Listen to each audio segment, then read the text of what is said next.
नमस्कार, एक बार फिर आप सभी का स्वागत है आपके अपने YouTube चैनल में जिसका नाम है साहित्य सौंदर्य। साहित्य सौंदर्य में आज हम जायसीकृत पद्मावत से 12 मासा कविता का दूसरा अंश पढ़ने जा रहे हैं। इसका पहला अंश मैं पहले वीडियो में बता चुकी हूँ, उसका लिंक आपको आई बटन में मिल जाएगा। तो आइए देख लेते हैं नायिका नागमती विरह के कारण क्या कह रही हैं। यहाँ एक बात बता देना चाहूँगी कि पक्षियों की विशेषताओं के आधार पर उसकी सुंदर तुलना इस काव्य में की गई। सुनते हैं कविता। पूस जाड़ थर थर तन कापा, सूरज जड़ाई लंक दिसी तापा। अर्थात मेरे सूरज रूपी पति अपनी तपिश लंका दिशा में जाकर दे रहे हैं और यहाँ ठंड के कारण मेरा हृदय थर थर, मेरा तन थर थर काँप रहा है, क्योंकि पूस के महीने में ठंड अब और ज़्यादा बढ़ गई है। यहाँ पर जायसी ने वैज्ञानिक तथ्य बताया है, अर्थात सूरज जो है दक्षिणायन हो जाता है सर्दियों में। बिरह बाड़ी भा दारुण सियु, कपि कपि मरो लेहि हरि जीव। आगे वे कहती हैं, विरह को इस शीत ऋतु ने और ज़्यादा दयनीय बना दिया है। काँप काँप कर जैसे मेरी जान ही यह विरह ले लेगा। कंत कहाँ हो लागो हियरे, पंथ अपार सूझ नहीं नियरे। वे कहती है, मुझे आपके अलावा कोई और साधन दिखाई नहीं देता, केवल आपकी ही याद आती है। हे मेरे कंत, हे मेरे प्रिय, आप कहाँ हो, आकर मेरे हृदय से लग जाओ। सौर सुपेती आवे जूड़ी, जानहु सेज हिमाचल बूढ़ी। वे कहती हैं कि मेरी सेज मानो हिमाचल में हिम में डूबी हुई हो, इतनी ठंडी हो चुकी है, और जो रजाई है वह ठंड के कारण सिकुड़ गई है, श्रिंक हो गई है। चकई निसी बिछुरे दिन मिला, हौ निसी बासर बिरह को कीला। चकई पक्षी भी मुझसे अच्छी है, क्योंकि वह सारी रात अपने पति से बिछुड़कर सुबह उनसे मिल लेती है, जबकि मैं तो उस कोकिला की भांति हूँ जो दिन रात अपने पति से बिछुड़कर पीहू पीहू की रट लगाए रखती है। बिरह सचान भवै तन चाड़ा, जियत खाए मोय नहीं छाड़ा। यहाँ पर बाज पक्षी के साथ विरह की तुलना की गई है।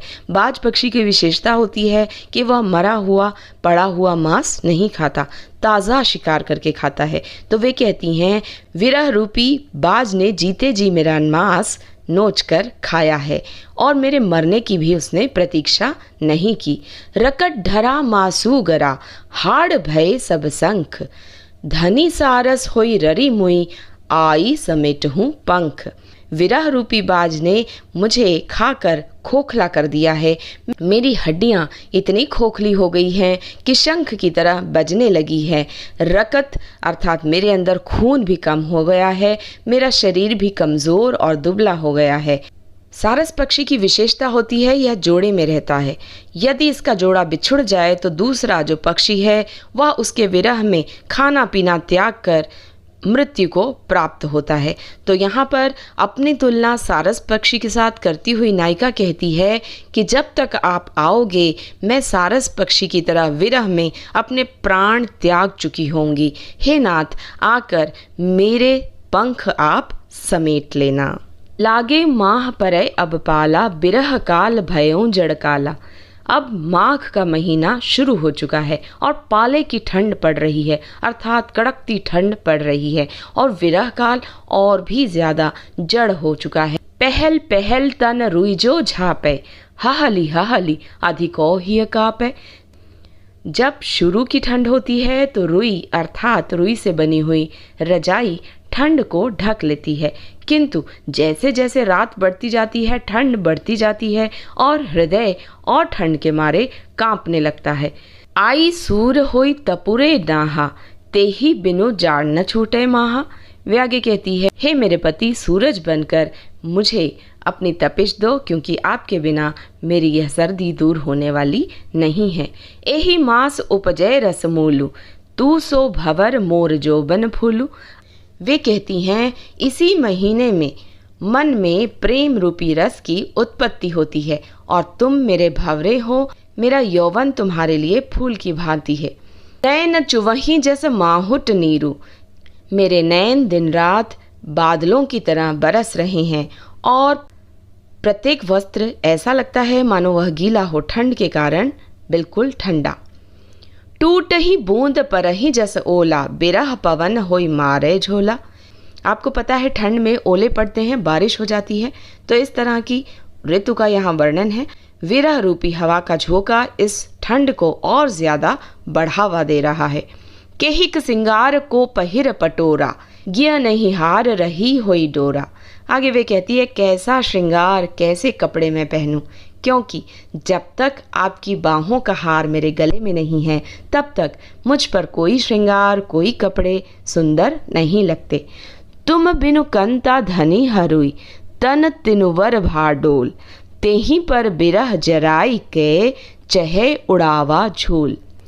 हे कंत, हे पति, आपके बिना आपकी पत्नी इतनी कमज़ोर हो गई है मानो कोई सूखा हुआ तिनका हो जो कि हवा के साथ उड़ जाएगा। पूरी कविता में विरह का अतिशयोक्तिपूर्ण वर्णन है, अर्थात बहुत बढ़ा चढ़ाकर विरह का वर्णन यहाँ किया गया है। फागुन पवन झकोरे बहा, चौगुन सीव जायकी में सहा। फागुन का महीना आ चुका है, अर्थात आधा फरवरी और आधा मार्च। तो इस महीने की विशेषता होती है कि इसमें होली का त्यौहार आता है। कविता के इस भाग में वनस्पतियों का भी वर्णन है कि वनस्पतियां अनपत्त हो जाती है, अर्थात पतझड़ का मौसम आता है तो सारे पत्ते नीचे गिर जाते हैं, किंतु उसके बाद पूरे वृक्ष पर फूल छा जाते हैं। नायिका बड़ी सुंदर तरह से यहाँ पर अपनी तुलना इन वनस्पतियों के साथ भी करती हैं। वे कहती हैं फागुन का महीना आ चुका है, फागुन पवन झकोरे बहा, चौगुन सीव जायकी में सहा। नागमती कहती है अब तो फागुन का महीना आ गया है और चौगुना शीत ऋतु अपना प्रकोप दिखा रही है, जिसे मैं कैसे सहूं। तन जस पियर पात भा मोरा, मेरा जो तन है पीले पत्ते की भांति सूख कर विरह रूपी पवन के साथ इधर उधर उड़ रहा है। तरिवर झरे झरे बन ढाका, भई अनपत्त फूल कर शाखा। तरुवर के पत्ते झड़ चुके हैं, पूरे वन में शाखाएं केवल दिखाई दे रही हैं और कुछ दिनों के बाद ही पूरा वन फूलों से भर जाता है। यह पाश के वृक्षों की तुलना की गई है। करिन बनापति की न हुलासु, मो कह भाग जगदून उदासु। वे कहती हैं वनस्पतियों के जीवन में भी पतझड़ के मौसम के बाद बहार का मौसम आता है, किंतु मेरे लिए तो यह जगत दुगुना उदास हो जाता है, क्योंकि मेरे जीवन में पतझड़ के बाद बहार का मौसम नहीं आया, अर्थात मेरे विरह को दूर करने मेरे पति लौटकर नहीं आए। भाग कर ही सब चाचरी जोरी, मोहि जिय लाई दीन ही जी सहोरी। वे कहती हैं फाल्गुन के इस त्योहार में सभी एक दूसरे को रंग लगा रहे हैं, प्रेमी प्रेमिका, किंतु मेरे तो हृदय में जैसे अग्नि जला दी गई हो होलिका दहन की। राते हूँ दिवस एह मन मोरे, लागो कंत छार ज्यों तोरे। छार अर्थात राख। दिन रात विरह में जलने के कारण जब मैं राख में बदल जाऊंगी तब भी, नायिका कहती है, दिन रात मेरे मन में यही ख्याल आता है कि मैं राख के रूप में ही क्यों ना सही आपके चरणों में जाकर लिपट जाऊं। यह तन जारो छार के, कहो कि पवन उड़ाए, मकुते ही मार्ग होई परो, कंत धरे जहां पाओ। वे कहती है हे विरह रूपी पवन, मुझ पर एक कृपा और करना कि मैं जब विरह में जलकर राख में तब्दील हो जाऊं, मेरी राख को उड़ाकर उस मार्ग पर ले जाना जहां मेरे कंत अपने पांव रखेंगे, अर्थात जिस रास्ते पर मेरे पति चल रहे हों वहीं पर मेरी राख को तुम उड़ाकर ले जाना। तो आइए अब इसके महत्वपूर्ण बिंदुओं पर चर्चा कर लेते हैं जिन पर आधारित प्रश्न परीक्षा में पूछे जाते हैं। याद रखना है कि जायसी इसके कवि हैं। उनकी पद्मावत नामक पुस्तक से यह कविता ली गई है। कविता की भाषा अवधी भाषा है और कहानी कुछ इस प्रकार है कि चित्तौड़गढ़ के राजा रत्नसेन को पद्मावती से प्रेम हो जाता है और वे उसकी तलाश में नागमती अर्थात अपनी पत्नी को छोड़कर चले जाते हैं। 12 मासा अर्थात 12 महीने का वर्णन इसमें हुआ है। नायिका का शीत के 4 महीने का अतिशयोक्ति विरह का वर्णन यहाँ किया गया है। विप्रलंब श्रृंगार रस का यह उदाहरण है। दोहा चौपाई छंद है। रूपक, अनुप्रास, अतिशयोक्ति, दृष्टांत, स्वर मैत्री आदि अलंकारों की इसमें सुंदर योजना है। तो इस कविता में हमने देखा प्रकृति तथा पक्षियों का उनके स्वभाव के अनुसार वर्णन करके जायसी ने बड़े सुंदर तरीके से नायिका के विरह को अभिव्यक्त किया है। तो आज के वीडियो में बस इतना ही। अगले वीडियो में फिर मिलेंगे, तब तक के लिए गुड बाय, नमस्कार।